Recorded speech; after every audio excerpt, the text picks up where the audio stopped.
All right, Shalom, Shalom, Shalom. I want to give all praises to Yahweh, the only begotten Son, Yahweh Shah, man. Peace and blessings to you, brothers and you sisters in the new covenant. Been a long day door dashing. Made a cool little 50 ball, man. Got a side hustle. But I want to bring out 1 Corinthians 7:6 for you Hebrew Israelites. From stank ass one west to the breakoffs, to the Christians, to the worldly people, and to pretty much everybody just causing confusion. Because the doctrine of past the flower of her age, right?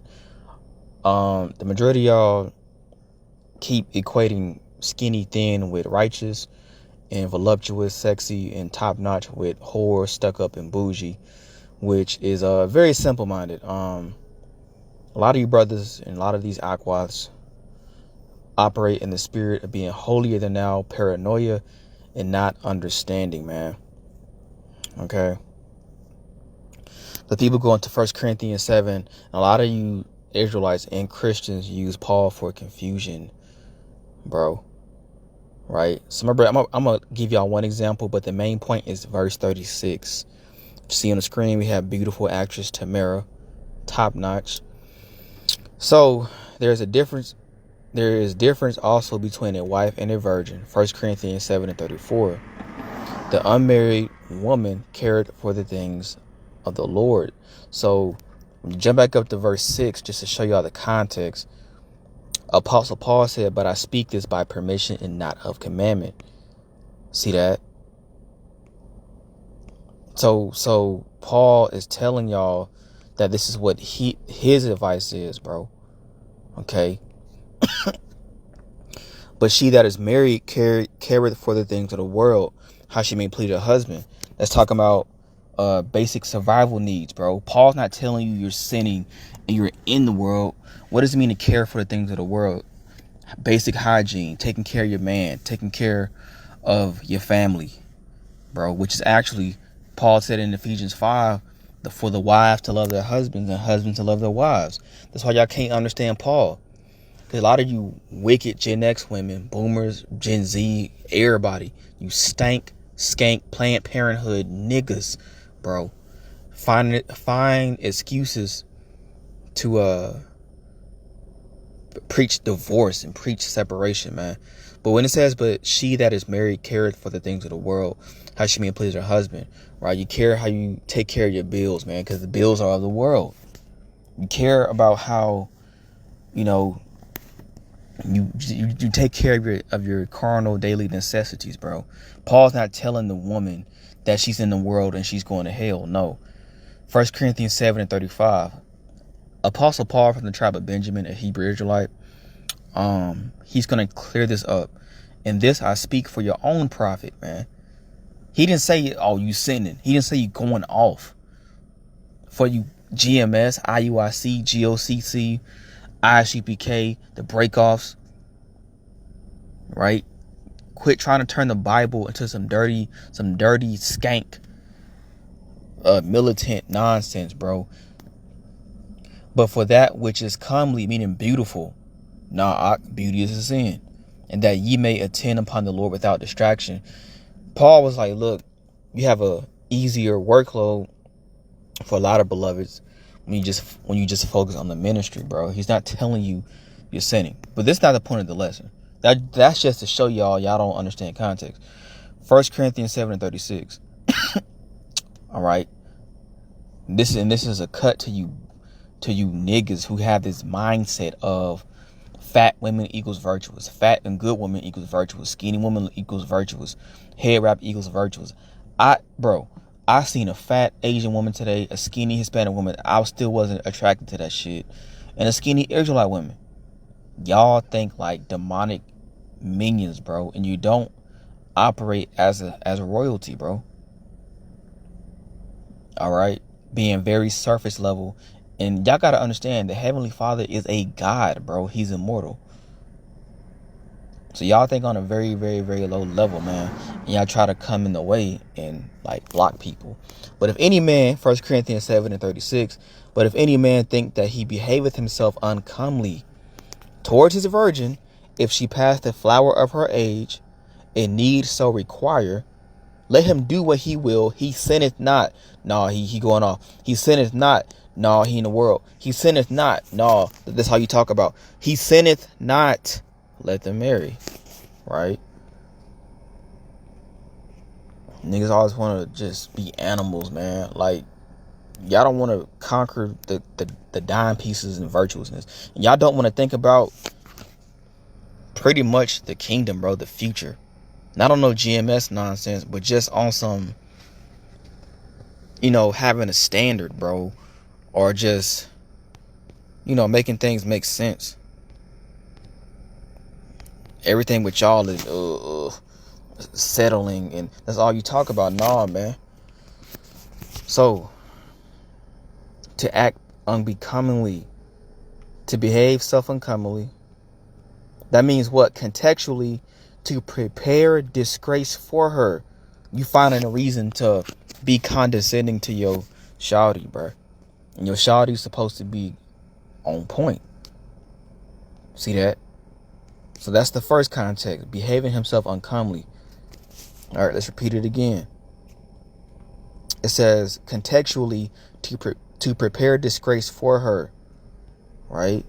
A virgin, a woman who has never had sexual intercourse with a man, a marriageable maiden, one's marriageable daughter. Right? So this is talking about a lawful woman. Right? It ain't talking about, oh, she going off. Now, past the flower of her age, it says overripe, plump. No. Settle for a 7 and a 5 because I'm going to come up with a hypothetical reason. No. Overripe, plump, and ripe. Nah. Let's make Yahweh Shai a pervert, a.k.a. Jesus the pervert, because y'all got white Jesus in your head and you got bills and stuff in your head. You got camps and men and Adonis in your damn head. You got negativity and loser stuff in your head. And so in a greater danger of defilement. When men go for top-notch women, those women are in greater danger of defilement. Why? Because their sex appeal is 10 times higher for you women trying to play reverse psychology because you don't feel wanted. Okay? It says, past the bloom or prime of youth, beyond the acme of a daughter. Right? So, let's look this up, bruh. Watch this. It says plump. Plump describes a woman who is slightly so-called fat. It says slightly, not obese. Slightly or rounded, often in a way that is considered pleasing or attractive. Okay? Matter of fact, overripe.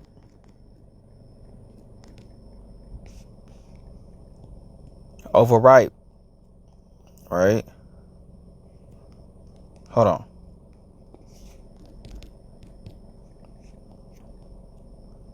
Wow. Okay. Hold on.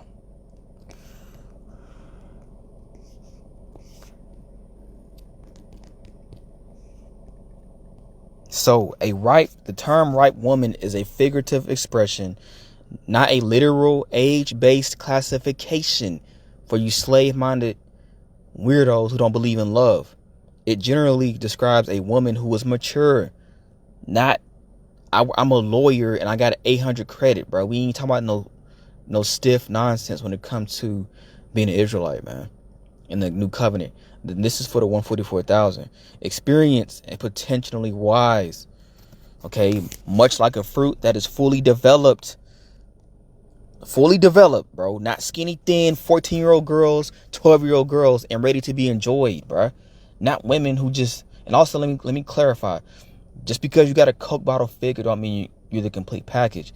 But the Israelite woman, sadly, due to demonic strongholds, is so behind, man. Ripe can refer to a woman who has reached full maturity in body and mind. In body and mind. Nah, just mind. In body and mind. Nah, head wrap. In body and mind. Like a fully grown fruit. The image of a ripe fruit can also be associated with beauty and fullness. Fullness. So that means what? She's the complete package. man. Okay. Let me see, man.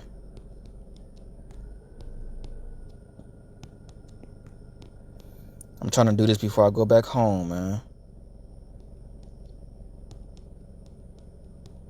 Okay, but hold on.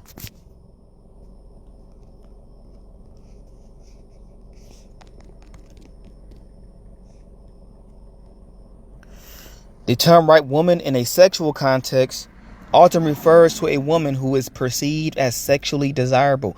Nah, I got model superior, so that means I'm a wife. Who is perceived as sexually desirable, mature, and experienced. While the word ripe can also mean fully grown and developed in this context, it's often used to suggest a woman is in her peak sexual prime, particularly in the belief that women's sexuality, quote unquote, is at its peak in their 30s, bro. However, research indicates that sexual desire and peak can fluctuate throughout a woman's life for various reasons. Okay, so a plump woman, bro, or when it says past the flower of her age, is talking about a developed woman. So I don't want to hear nobody, bro, settle, weirdo, no. But if a man thinks that he's treating his fiance improperly, the NLT version, and will inevitably give in to his passion, sex, bro, let him marry her as he wishes. It is not a sin. What? It is not a sin now for you Christians. It is not a sin now for you Hebrew Israelites. It is not a sin now for people who are unbelievers. It is not a sin.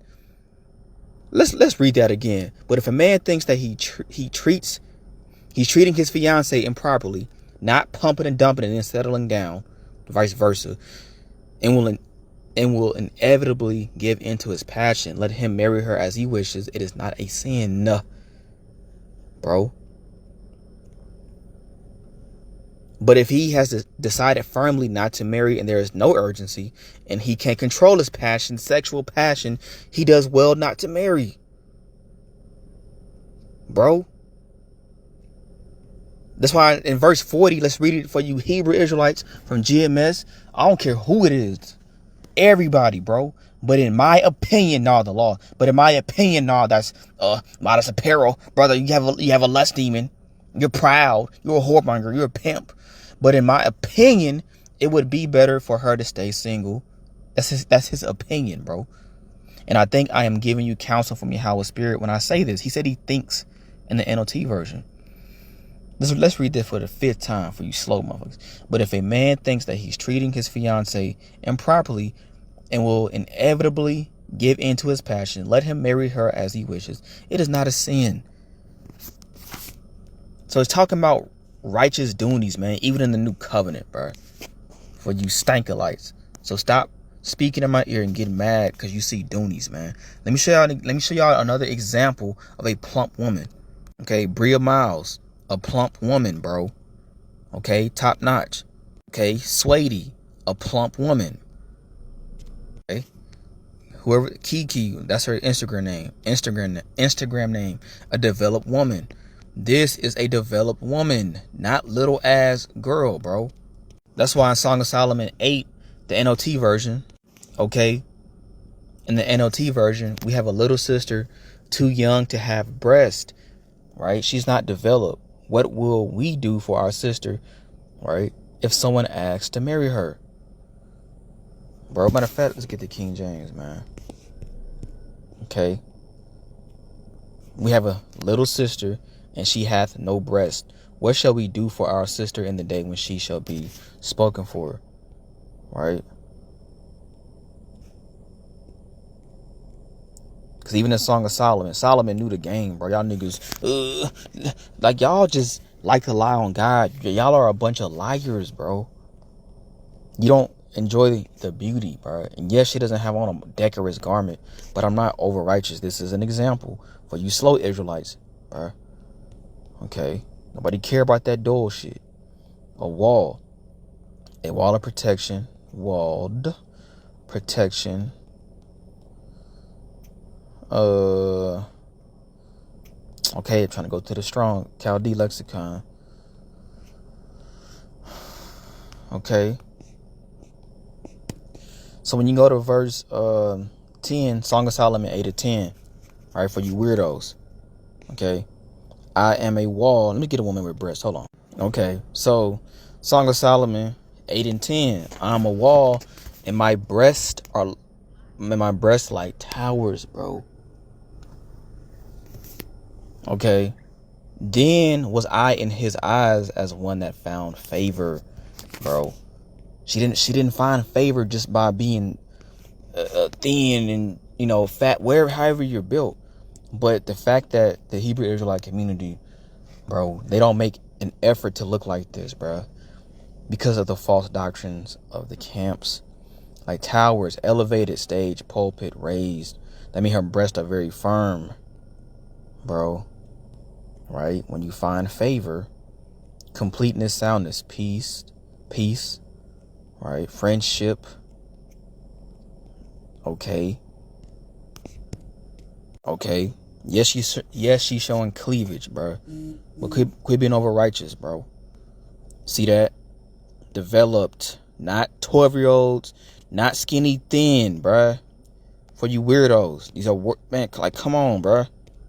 So, anyways, man, that was the new covenant, and I showed y'all in Song of Solomon 8 for you Hebrew Israelites, man. That ain't talking about. Stop going into beloved's ear when they talk about marriage and relationships, and trying to break away the order of the Lord, bro.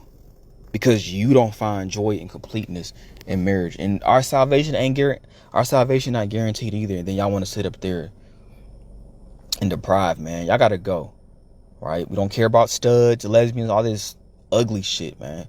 Only smooth, sexy player shit, dog. Creme de la creme. All right, all this false labeling brothers and sisters, y'all gotta go, man, because y'all just making it extremely difficult. But I gotta head home. I'm on 15%. I'm in the middle of nowhere. Y'all beloveds be easy. Peace and blessings and shalom.